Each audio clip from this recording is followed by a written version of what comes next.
Back again, and we're on lesson 6. Now what you're looking at here is a score that I've written, and you've seen it before, but I've added to it a little bit differently. And what I want you to do for lesson 6, we're going to do a refresher, but I want you to take this, take a fresh staff, copy this, copy it to a fresh staff of yours, and you see there at the end where it says repeat and then it says C. I want you to add your new score to that and follow the same format as I have above, doing the same tempo as far as the bars.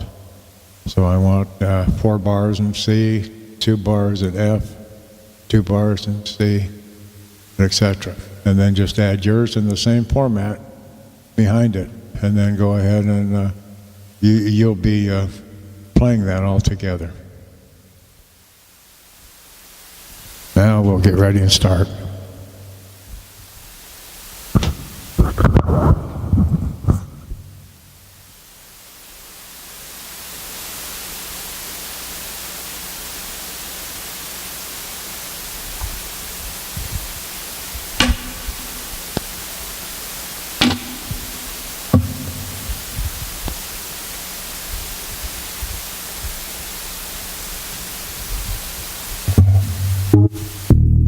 We'll make sure everything's all hooked up here. All right. Now, always make sure you're sitting in front of middle C. That way everything is going to spread out evenly for you. Okay. On that score that I just showed you, I want you to write your new score or complete your new score, whichever comes first. And then practice playing what I have above, along with your score, until you get that down pretty down pat. Now, if you don't have your, hello, by the way. And so if you don't have your notes down pat as far as the reading of the score, then I want you to refresh yourself with that. And also refresh yourself on the notes.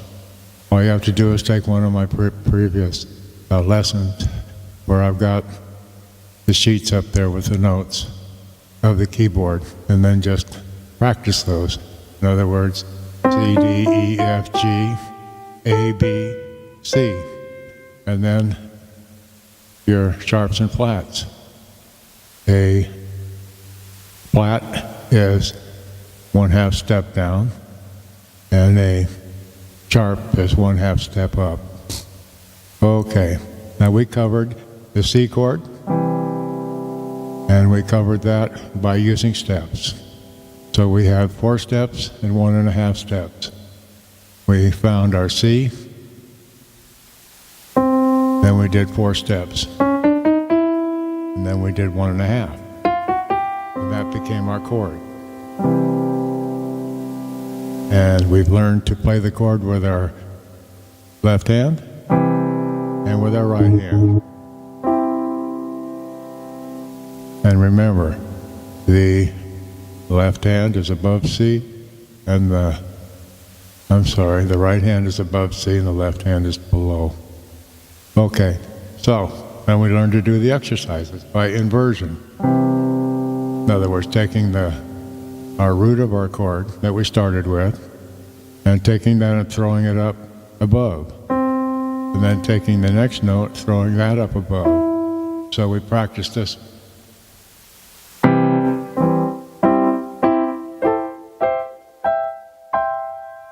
And we went up and down with each chord. That was C, and then we did F.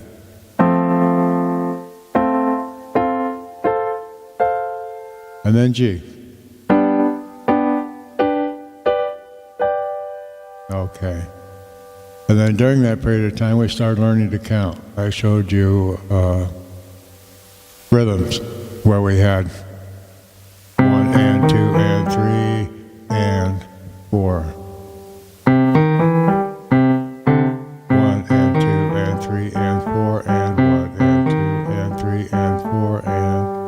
And the easier way to do it would be 1 and 2 and 3 and 4 and... Okay.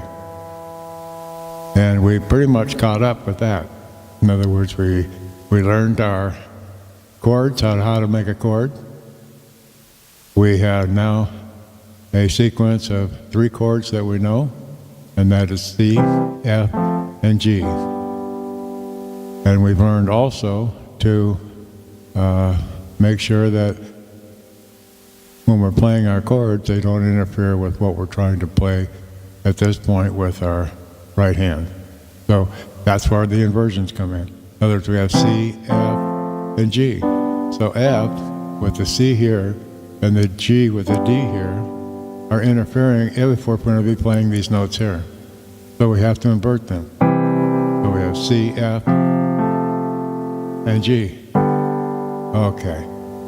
Now for this next week, I've already talked about the score and writing your score and playing both of them together and getting proficient at playing those. And then for next week, I want you to play all the chords. They're all the same. They're all the same format. We have from our root of C, to find the C chord, we go up 4 steps, and then we go up 1.5 steps. Okay, for any chord, it's all the same.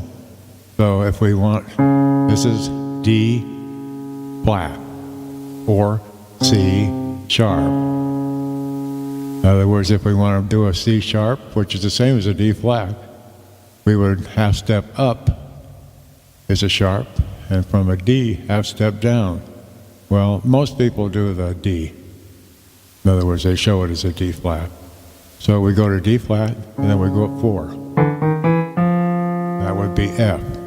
Now we go up 1.5. And that's A flat.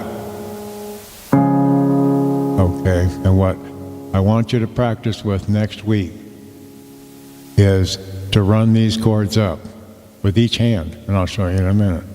So in other words, for the bass clef, we would just be doing this. Taking all 3 fingers, all 3 notes on the keyboard and going up a half a step. That's D flat. That's D. This is E. E. This is E flat. This is E. This is F. This is F sharp. This is G. This is A sharp. This is A. This is B flat. And this is B. And now we're to C. Now if you were counting those, I'm going to play it again. We'll just count them.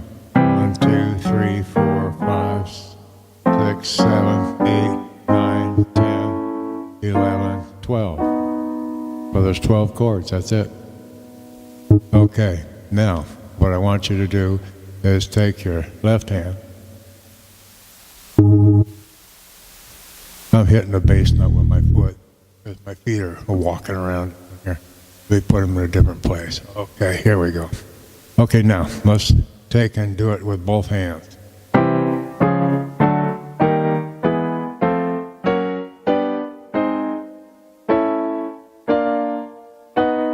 And then we go down. A little harder going down, isn't it?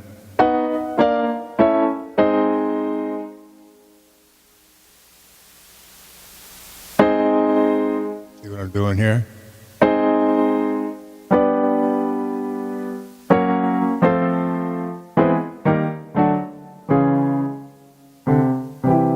Now, I want you to practice this going all the way up the scale. You're first going to be doing it with one hand. In other words, just keep going right on up the scale. And the same with the bass.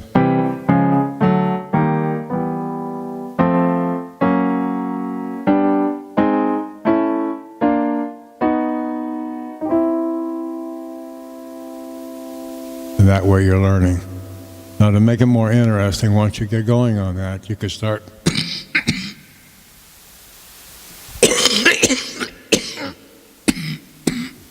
excuse me.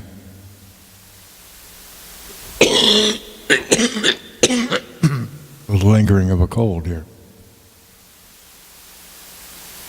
Remember I showed you last week as far as in the last lessons anyway, rhythm. you can do things like that.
You noticed I did something a little different there at the end.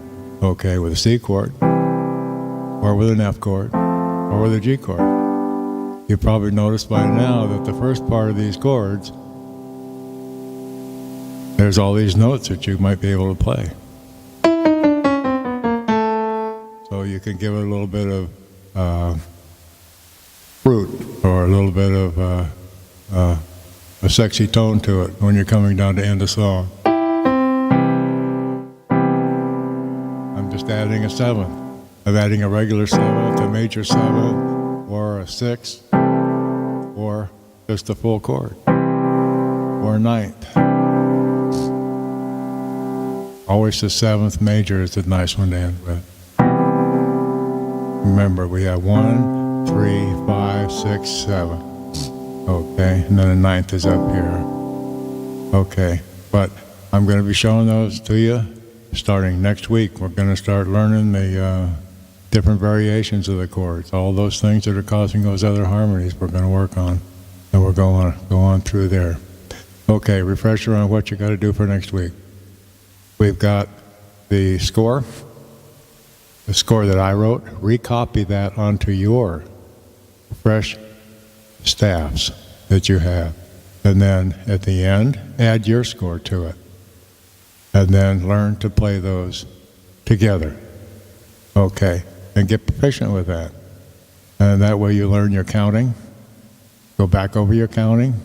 Go back to the lessons you need to refer to if you have to. And fresh up on your counting if you're a little off with that. But that is something you need to work on real hard.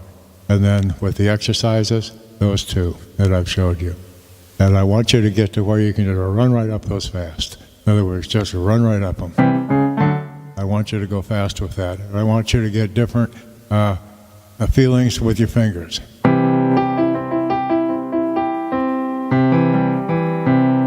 That's just a C. Now do them whatever rhythm or whatever commotion you want to do, but get your hands to be doing different things at the same time.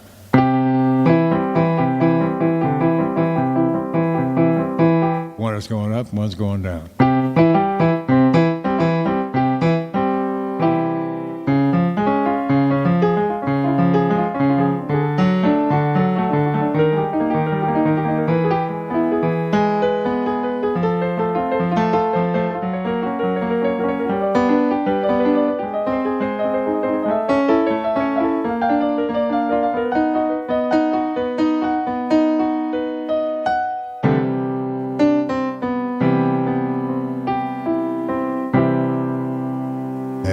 Something like that.